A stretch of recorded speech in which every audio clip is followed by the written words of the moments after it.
Boa noite a todos. Boa noite.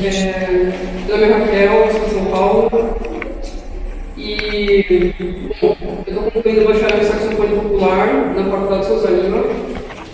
E não tem muito a ver, né, a minha área de formação com essa pesquisa, mas ao decorrer da graduação acabou sendo mais que necessário.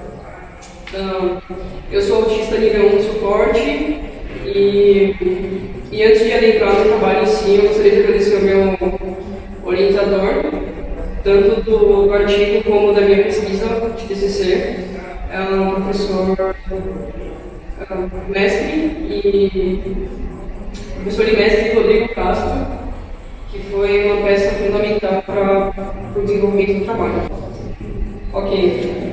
Bom, o resumo e a origem do trabalho, né? Basicamente, a ideia para a monografia, para o artigo em si, ela surgiu de um hiperfoco meu particular na banda, The Beatles no caso.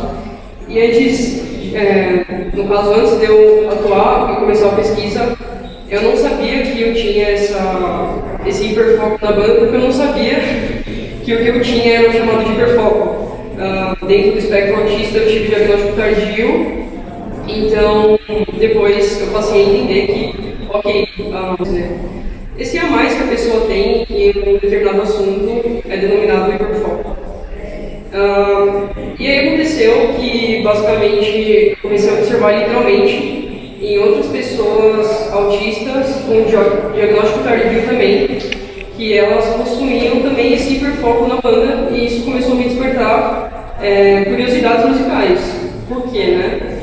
Será que é algo do desenvolvimento neurológico, do desenvolvimento do cérebro da pessoa, ou será que é algum aspecto musical específico, ou mais de algum aspecto musical específico? Enfim, basicamente foi aí que surgiu o insight para unificar os dois assuntos entre Beatles e autismo. O artigo, ele é um artigo a respeito do meu trabalho de conclusão de curso, que em breve vai se concluir. E basicamente o objetivo do artigo é analisar quais aspectos musicais que são despertados, né, ao escutar a música Yesterday dos Beatles, enfim, comparar semelhanças e diferenças dos dois grupos bitomaníacos, que no caso são grupos de pessoas típicas e atípicas, né? Autistas e não autistas. Basicamente, o objetivo maior é compreender toda a percepção musical, emocional e pessoal de tais grupos, né? Enfim, colaborar isso de alguma forma musicalmente ou neurologicamente para as pesquisas que estão cada vez mais crescendo a respeito do transtorno do espectro autista. Ok, como uma introdução muito genérica e breve a respeito do assunto, por ser um assunto interdisciplinar, é importante explicar alguns tópicos, como por exemplo, o que seria o transtorno do espectro autista. De acordo com o Manual de Diagnóstico e Estatísticas dos Transtornos Mentais, o autismo é basicamente caracterizado e classificado como um transtorno do neurodesenvolvimento do ser humano, e isso traz uma série de consequências, basicamente na comunicação, na interação social do ser humano, ou na presença de comportamentos restritos e repetitivos, enfim, do ser humano ali na sociedade, no ambiente. E isso também foi um ponto muito fundamental para concretizar a pesquisa e fazer com que ela tivesse o mínimo de sentido inicial para depois, enfim, continuar pesquisando, né? O autismo ele possui 3 níveis de suporte, sendo o nível 1, ele possui 3 níveis de suporte, nível 1, 2 e 3, lembrando que todos os níveis caracterizam a pessoa dentro do espectro, né? Não existe mais ou menos autista, e cada nível, de forma substancial, possui mais ou menos apoio para a pessoa na sociedade, etc., no dia a dia, nessas defasagens da comunicação em si. Vale lembrar também que todos os participantes da pesquisa, eles são nível 1 de suporte. Seguindo mais um pouco, a escolha da música, né? por que eu cheguei na conclusão de analisar a música Yesterday e associar isso com o mundo da neurodivergência. Basicamente, como eu já expliquei, o ponto de partida foi encontrar pessoas bitomaníacas e a partir de um questionário online foi feito uma subseleção para desse grupo ver quais pessoas eram atípicas e quais eram típicas e quais tinham, enfim, conhecimento da banda ou quais tinham conhecimento ou então sobre o autismo, né? Ou se essa pessoa mesmo é autista e possui hiperfoco na banda, enfim. E a partir disso foi tomada, através de estudos, a conscientização de que, ok, o cérebro atípico ele funciona de forma diferente do que o cérebro típico, e com isso tentar entender o porquê que esse hiperfoco na banda, em situações de estresse social, etc., causa, né, na pessoa. Então, por exemplo, por que ela hiperfoca em uma situação de estresse e escuta a música inúmeras vezes, ou então, enfim, por que ela faz com que aquilo seja o principal ponto até que, por exemplo, ela se acalme numa situação de estresse, para que, por exemplo, uma pessoa atípica não vivenciasse isso, né? E foi então que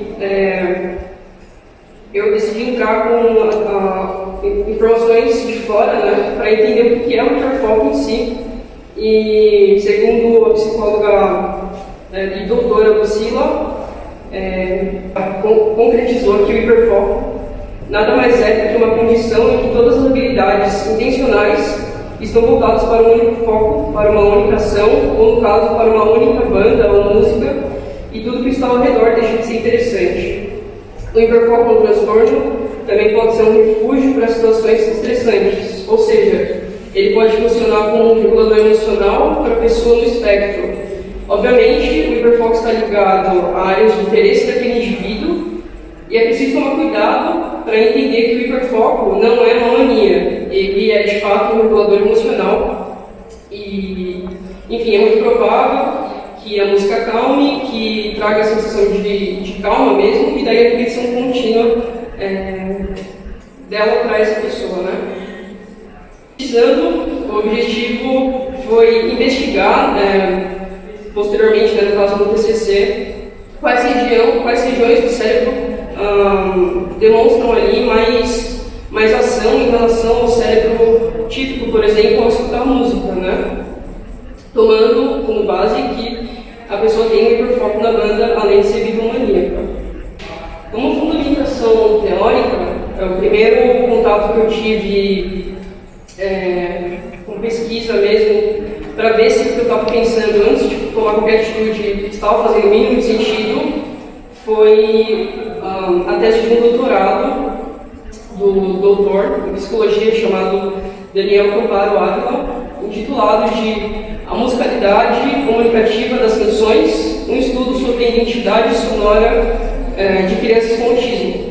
O que me chamou a atenção nesse doutorado, nessa tese, foi que ele utilizou a música Revolution dos Beatles e fez um experimento em sala de aula com essas crianças, e em específico uma criança autista, ao escutar a música, ela teve uma atitude que naquela época toda, né, nunca tinha acontecido, e a partir de então foi feito um estudo em cima disso. E aí eu concretizei que o cérebro atípico tem relação de fato com a música dos Beatles. Houve o levantamento de um experimento para essa pesquisa durante 7 dias, onde 6 indivíduos do questionário inicial que eu fiz, bitomaníacos, né, escutaram a música Yesterday por 7 dias, e a partir disso eles fizeram relatos escritos, sendo relatos baseados em aspectos musicais da música, aspectos pessoais e aspectos emocionais, além do questionário online que eu comentei de início. A metodologia, né? Então, como eu comentei, foi feito esse questionário bem inicial mesmo, sem tomar nenhuma atitude em relação à divisão de típicos e atípicos, e as perguntas foram bem básicas, como você conhece a banda, você conhece alguém que é autista, ou então você acha que as músicas dos Beatles são cantáveis ou fáceis de memorizar, e etc. E, para minha surpresa, a música escolhida não foi Yesterday, foi Hey Jude. Acredito eu que pela repetição do refrão e etc. Só que eu decidi mudar por uma questão de deixar o trabalho menos maçante, talvez, para que a pessoa não tivesse que ouvir mais de 7 minutos de música todos os dias, durante 7 dias. E pela experimentação também escolhi Yesterday e os resultados foram bem interessantes. Os resultados esperados. Bom, é importante pontuar que dos 6 indivíduos para a pesquisa, todos os participantes eles já tiveram durante a vida alguma formação com música ou algum contato musical breve, teórico, né? Então isso facilitou o processo e isso também foi levado em consideração no decorrer da pesquisa, já que aspectos musicais foram analisados e 3 pessoas do grupo são típicos e 3 são atípicos. No grupo de pessoas típicas, os 2 primeiros indivíduos relataram exatamente as mesmas coisas nos 2 primeiros dias de música. Ambos associaram os elementos do arranjo, com voz e cordas, com uma sensação de intimidade com o cantor. E curiosamente, também no mesmo dia, tais indivíduos eles comentaram sobre a voz do Paul McCartney, falando que traz realmente uma sensação de calma, de afeto. No caso dos indivíduos atípicos, os resultados para um dia de experimento foram muito mais detalhados, muito mais minuciosos, visto que isso também está atrelado ao hiperfoco, né? Então, além do cérebro autista ter muito mais essa facilidade em relação a se prender a detalhes, tem a questão do hiperfoco, né? Então, não é uma análise superficial. Muitos relataram que o hiperfoco, nessas ocasiões, serviu como uma válvula de escape, em situações estressantes, como ambientes muito cheios, ambientes que tivessem muitos estímulos sonoros, por exemplo, sons de trens, sons de pessoas falando, então a pessoa escutava a música e de alguma forma se acalmava. E um outro relato muito interessante foi a relação da harmonia com as notas não diatônicas e a percepção acabou resultando em uma correlação com a distância temporal ali da letra da música, né, entre o hoje e o ontem, no caso, na frase de All My Troubles Seem So Far Away, que foi transcrita aqui nessa parte. Então, muito do trabalho do TCC foi baseado apenas nesses 4 compassos de música.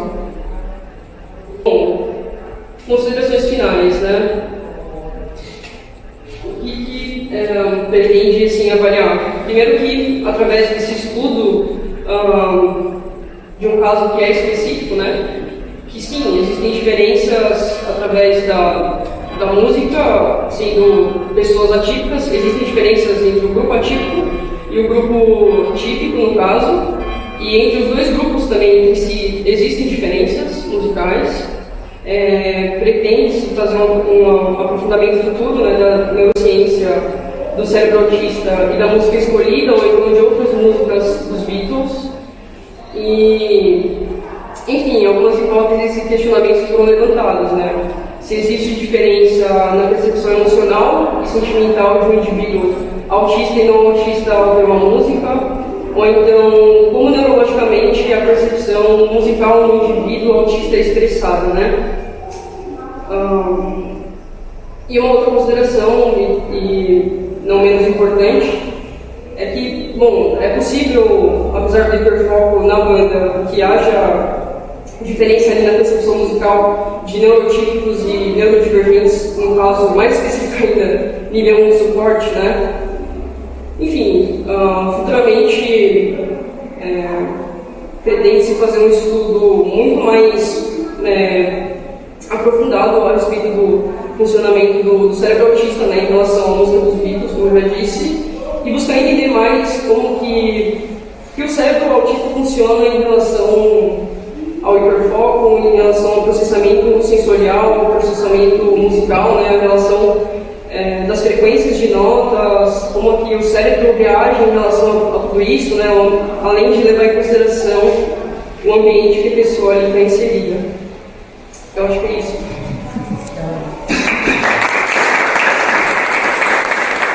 Eu tenho um comentário, uma pergunta. Deixa eu só fazer uma pergunta antes. Faça. Você tem a faixa etária desses indivíduos? Sim, tem. Varia entre 20 anos e 36 anos no máximo, 37 anos no máximo. Eu pergunto isso, porque eu até fui fazer uma pesquisa, que a gente tem um tema de pesquisa e a gente pensa em milhões de coisas, eu achei muito legal isso. Fazer uma pesquisa rápida no Google, tem uma novela da Globo que tinha essa pergunta de sonora, que foi entre 2007 e 2008. Então vale pensar que também essa seja um reforço de uma memória musical da primeira infância, que normalmente é bem amarrado. Sim, isso foi relatado, inclusive. Isso aí, do spoiler do TCC. Mas por a primeira infância, no caso, porque todas essas pessoas, é importante falar isso, tiveram um diagnóstico tardio. Então, não se sabe ainda o porquê que, talvez, na primeira infância, houve ali a fissura nos Beatles. Eu, por exemplo, tive diagnóstico tardio e a minha fissura pelos Beatles começou na infância. Então, alguma coisa tem também. Sim. Pode. Raquel, quando você pensou, você disse que era um estudo de caso. Como é que foi a seleção, então, desses indivíduos? Como é que você pensou essa seleção? Os indivíduos que eu fiz o experimento. Sim.